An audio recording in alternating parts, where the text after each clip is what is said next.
Good morning, good afternoon, good evening, depending on where you are. Now, Prime Cabinet Secretary, who doubles up as the Cabinet Secretary for Foreign and Diaspora Affairs, Dr. Musalia Mudavadi, is in Moscow. And one of the things that Kenyans are really looking up to and hoping to get a comprehensive statement about or his comment on and is the matter of enlisting of young Kenyans into the Russian military to fight the war against Ukraine, something they have no idea about, something they have no concern about. Now, why or who stands to gain what in this visit? I don't want to have this narrow perspective or narrow look into this matter as far as that visit is concerned, but I want us to look have a panoramic view of this visit.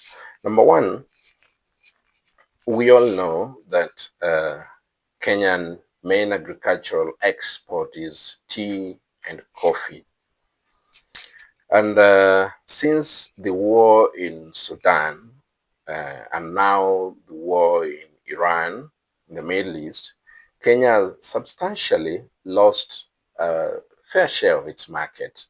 And it is only proper that for our farmers, for our traders in coffee and tea not to suffer, Kenya must find alternatives. So where is Kenya going to find these alternatives? You realize that in the statement released by Musalia Mudavadi, one of the key things that is keen about is trying to persuade Moscow to import more tea and coffee from Nairobi. And I think that is a good thing. If we can find at least, because now Kenya exports to a tune of around 45, 46 million US dollars uh, of tea and coffee to Moscow. If it can be increased, even if not double, but if it can be increased just by half to around maybe 60 something million US dollars, that would be a boost as Kenya pursue other markets because we need to continue exporting. We need our farmers to continue having earning their daily, getting their daily bread from this tea farming and export. Now, another thing that aside, another thing that I want us to look at is, as far as this visit is concerned, is the diaspora community. And I strongly believe that the diaspora community really means a lot to Kenya. Because as far as I know, by last year, November, the foreign remittances to Kenya was to a tune of 1 trillion Kenyan shillings.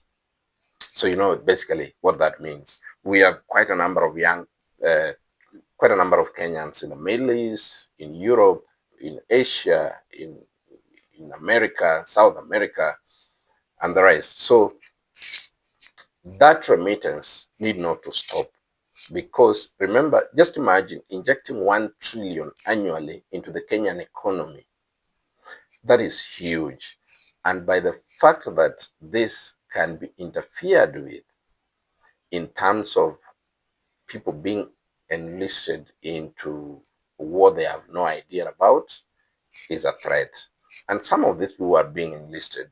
Sometimes they go there not knowing that they are going to work for the military, the Russian military. They go there thinking they are going to be drivers, they are going taxi drivers, bus drivers, they are going to work in hotel industry, just to be told, hey, this is why you are here. So I think again, Kenya is trying to protect the gains that they have made so far as far as exporting manpower to the rest of the world is concerned.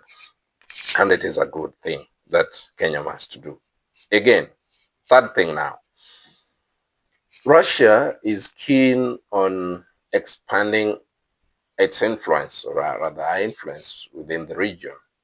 If you check closely within the Central African region and the Sahel region generally, Russia is expanding our influence there.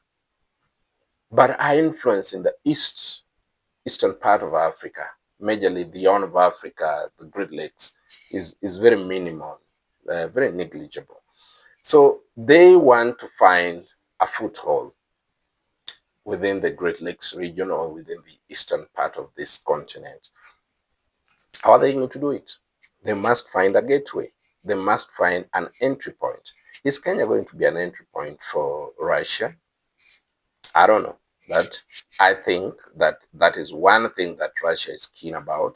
They may not express it explicitly in these conversations going on in Moscow, but it is something they are keen on. They may not even say it to Honorable Musalia Mudavadi, but it is something, when you are in a negotiation, you check the mood of your counterparts and the terms of engagements they have with you, and realize whether you get to realize very fast if it is possible that you can have Kenya as a gateway. Remember, we have the French African Summit coming up here in Kenya, the first of its kind. Why? This is something that used to happen in the western part of this continent, but today it is going to happen here in Kenya, and particularly in Nairobi. So again, French, having had their fair share of challenges in the other part of this continent, now they are trying to look for a footing within the region.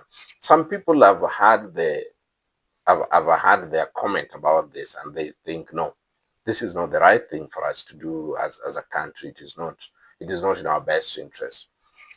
But remember, each and every country, whatever they do, they look to serve their own interest. If their interest is not in this, they won't. So what is Kenya's interest in this? You already saw the military, the French military, I think it is the French Navy, training with Kenyan Navy. So there is already that cooperation, the military cooperation between these two countries. And with such cooperations comes a lot of benefits. But again, at what cost? Could we have a deeper look into this? Maybe sometime later. We will have to discuss that. But anyway, we wish Honorable Musalia Mudavadi well in Moscow. We hope when he comes back, at least even those Kenyans who are prisoners of war in Ukraine will at least be brought back through the negotiation between Russia and Ukraine, so that they can be taken back. Those prisoners of war, Kenyans, can be taken back to Russia. Then from Moscow, they can be flown to Kenya. And it is also a lesson to some of us here back at home. I know sometimes it is hard because job opportunities are hard to come by, which is a fact. But again, let us not endanger our lives at the expense of a job. Hello? Well, thank you.